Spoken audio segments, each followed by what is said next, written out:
हाँ बच्चों नमस्कार। आप सभी का एस.एन. त्रिपाठी सर की क्लास में पुनः स्वागत है। आज मैं आप लोगों को 2024 का मॉडल पेपर क्लास 10 साइंस का सॉल्व कराऊंगा, जिसमें हम लोग वर्णनात्मक प्रश्न को सॉल्व करेंगे। क्योंकि इसके पहले हम लोग पहले के लेक्चर में बहुविकल्पी प्रश्नों को सॉल्व किए हैं और इस लेक्चर में हम लोग वर्णनात्मक प्रश्नों को सॉल्व करेंगे। तो जिन बच्चों को 90 प्लस मार्क्स चाहिए वो ये मॉडल पेपर को जरूर से जरूर प्रैक्टिस कर लें, ताकि इसमें से 100% प्रश्न आपके फंस जाएंगे, आ जाएंगे। क्योंकि ये मॉडल पेपर इसलिए बनाया ही जाता है। तो हम लोग जो है प्रश्नों को देखेंगे, ज्यादा समय नहीं खराब करूंगा आपका। आइए देखते हैं प्रश्न की ओर। तो खंड बा में बेटा वर्णनात्मक प्रश्न को हम लोग सॉल्व करेंगे। पहला क्वेश्चन है हमारा, दृष्टि दोष किसे कहते हैं और यह कितने प्रकार के होते हैं। ठीक है। दूसरा, पहले ही प्रश्न में दूसरा हमारा सेक्शन है, हमें आकाश में इंद्रधनुष केवल वर्षा के पश्चात ही क्यों दिखाई देता है। ये पहले प्रश्न में दो पार्ट में है, पहले का फर्स्ट और सेकंड। तो हम लोग पहले के फर्स्ट को सॉल्व करेंगे, पहले आंसर देखेंगे क्या है इसका सही जवाब। तो आंसर नंबर फर्स्ट कह रहा, जब आंखों की समंजन क्षमता क्षीण हो जाती है बेटा, तब वस्तुएं स्पष्ट दिखाई नहीं देती। कहने का मतलब जब हमारी आंखों की जो समंजन क्षमता है जब कमजोर होने लगती है तो वस्तुएं हमें स्पष्ट नहीं दिखाई देती, हमको धुंधला जैसे महसूस होने लगता है। ठीक है। तो यहाँ इस स्थिति में प्रतिबिंब जो है हमारा क्या है, रेटिना के आगे या पीछे बनता है। इसी को आंख का दृष्टि दोष कहते हैं। ठीक है। अब इसी प्रश्न में यह भी पूछा गया है कि यह कितने प्रकार के होते हैं। तो देखेंगे, मानव आंख में दृष्टि दोष निम्न प्रकार के होते हैं। ठीक है। दृष्टि दोष निम्न प्रकार के होते हैं। पहला है बेटा निकट दृष्टि दोष, दूसरा है दूर दृष्टि दोष और तीसरा है जरा दूर दृष्टिता, चौथा है दृष्टि वैषम्य या अबिंदुकता। ठीक है। तो ये इसका सही जवाब रहा, इसको नोट करते चलिए। सभी बच्चे कॉपी पेन लेकर के ही बैठे हैं, इनको नोट करते चलिए। पूरा का पूरा मॉडल पेपर सॉल्व कर ले ताकि जो है परीक्षा में अच्छे अंक आ सके। ठीक है। अगले पहले ही क्वेश्चन के सेकंड पार्ट को हम लोग देखेंगे, तो नोट कर लेंगे बच्चे इनको। देखेंगे, हमें आकाश में कह रहा है इंद्रधनुष केवल वर्षा के पश्चात ही दिखाई देता है क्यों। जिसका सही जवाब है आंसर है आंसर नंबर सेकंड है। फर्स्ट का ही आंसर है बेटा, पहले का उत्तर है सेकंड। जो हमारा पहला क्वेश्चन का पहले वाले का आंसर ये था और पहले के सेकंड वाले का आंसर ये है। ठीक है। तो यह वायुमंडल में उपस्थित, जो हमारा वायुमंडल है उसमें उपस्थित जो जल की सूक्ष्म बूंदें हैं। ठीक है। तो जल की सूक्ष्म बूंदों द्वारा सूर्य के प्रकाश के परिक्षेपण के कारण होता है। ठीक है। और इंद्रधनुष सदैव सूर्य के विपरीत दिशा में बनता है। ठीक है। तो ये बात याद रखिए, इसका सही जवाब है। अगले क्वेश्चन की ओर हम लोग बढ़ेंगे, इसको नोट कर लीजिए। हाँ बेटा, अगला क्वेश्चन देखेंगे, प्रश्न नंबर दो का पहला कह रहा, उत्तल लेंस को अभिसारी क्यों कहा जाता है। ठीक है। इसका आंसर देखेंगे, उत्तल लेंस पर मुख्य अक्ष के समांतर गिरने वाली किरणें लेंस के दोनों पृष्ठों से अपवर्तित होकर लेंस के मुख्य अक्ष की ओर मुड़ जाती हैं। ये रहा हमारा उत्तल लेंस और ये उत्तल लेंस की मुख्य अक्ष है। मुख्य अक्ष के समांतर ही चलने वाली किरणें हैं। दोनों पृष्ठ, पहला पृष्ठ ये है, दूसरा पृष्ठ ये है।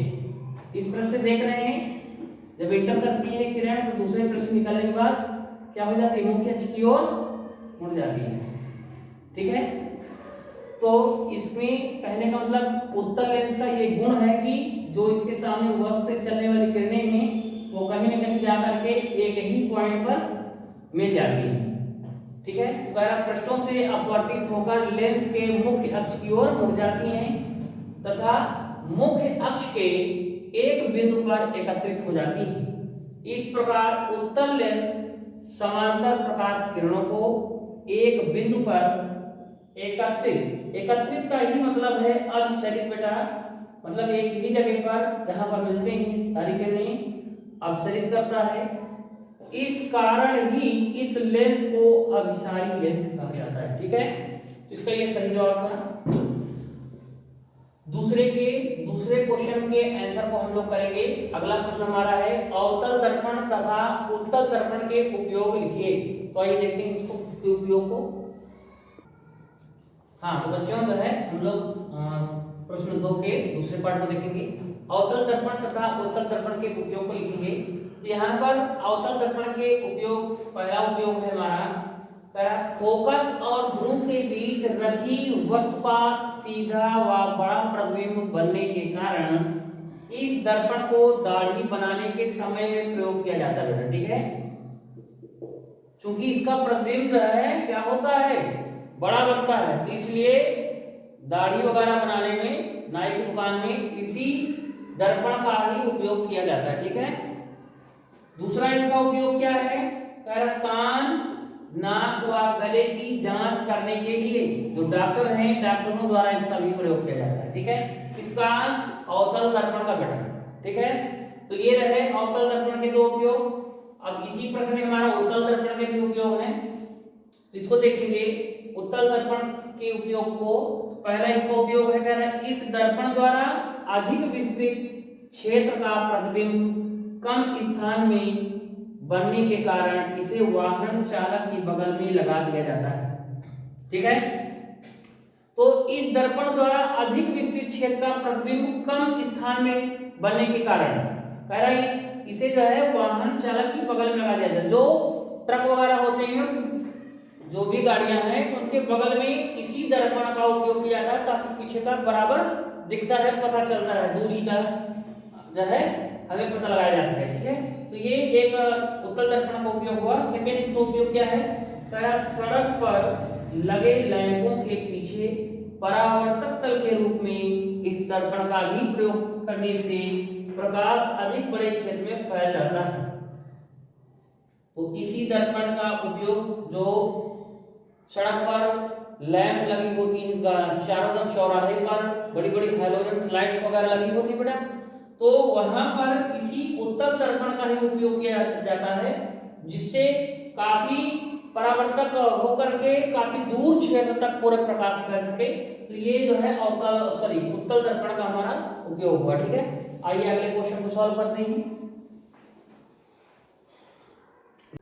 हाँ तो बेटा अगला क्वेश्चन है, कह रहा किसी 4 ओम प्रतिरोधक से प्रति सेकंड 100 जूल ऊष्मा उत्पन्न हो रही है। प्रतिरोधक के सिरों पर विभवांतर ज्ञात करना है। ठीक है, तो यहाँ पर हम देख रहे हैं क्या क्या हमारा डाटा दिया है। तो सबसे पहले हम सॉल्व, यहाँ पर 4 ओम प्रतिरोधक यानी कैपिटल आर का मान दिया गया है बेटा 4 ओम, और प्रति सेकंड तो यानी समय हमारा जो टाइम है प्रति सेकंड मतलब 1 सेकंड, तो यानी 1 सेकंड दिया है। और क्या दिया है, ऊष्मा है, ऊष्मा का संकेत क्या होता है, सिंबल H, यानी कितना 100 जूल।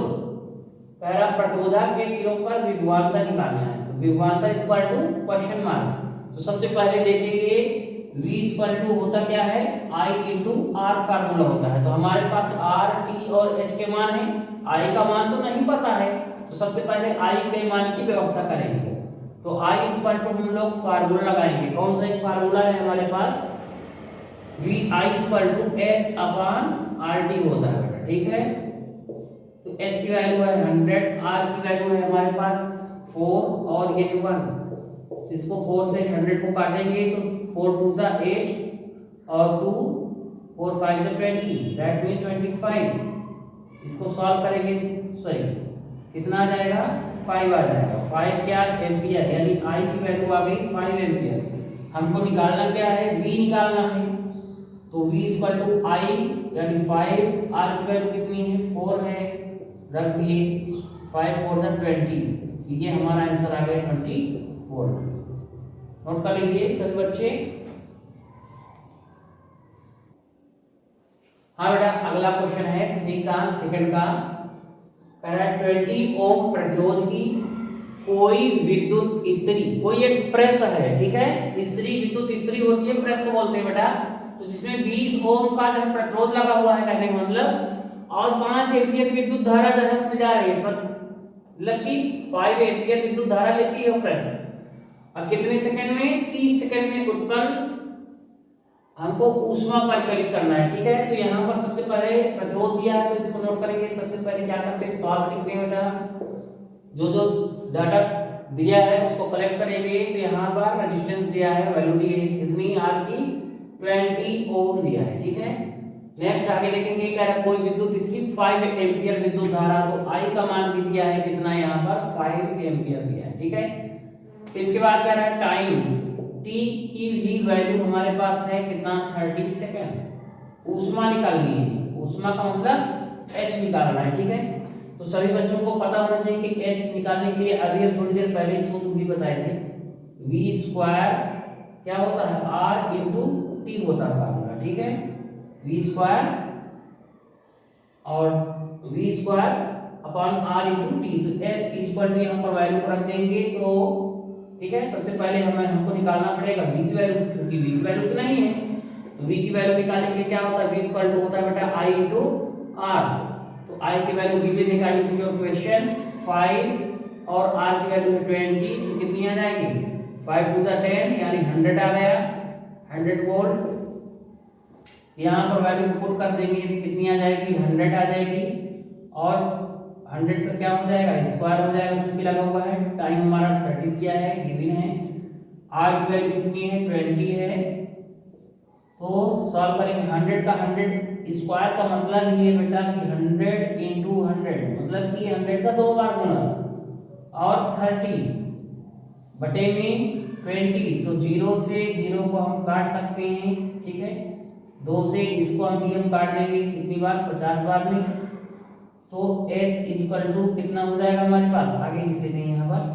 तो यहाँ पर ये 50 बचा और ये 20 बचा, है ना, सॉरी नीचे 20 है। 50 का हम मल्टीप्लाई करेंगे किसमें, 100 में, तो कितना हो जाएगा 50 इंटू 00 इंटू में 3, तो 5 3 जा कितना आ जाएगा, 15,000 आ जाएगा, ठीक है। 50 हाँ, तो यहाँ पर 100 को हम लोग ऐसे भी लिख सकते हैं, साफ साफ फिर से दिखा देते हैं यहाँ पर, और इंटू में 30 अपॉन 20, ठीक है। 0 से 0 इसको कैंसिल किया, 2 से 10 को 5 टाइम्स, 2 5 10, और 5 का मल्टीप्लाई 100 में करेंगे कितना आ जाएगा बेटा, 500 आ जाएगा। यहाँ पर 30 बच रहा है, फिर 500 का 30 करेंगे, 5 3 15 और 000 दिया जाएगा 15,000। क्या है, क्या निकाल रहे थे, एच निकाल रहे थे, ऊष्मा है, तो किसमें आ जाएगी, जूल में आ जाएगी, ठीक है। ऐसा नोट करिए।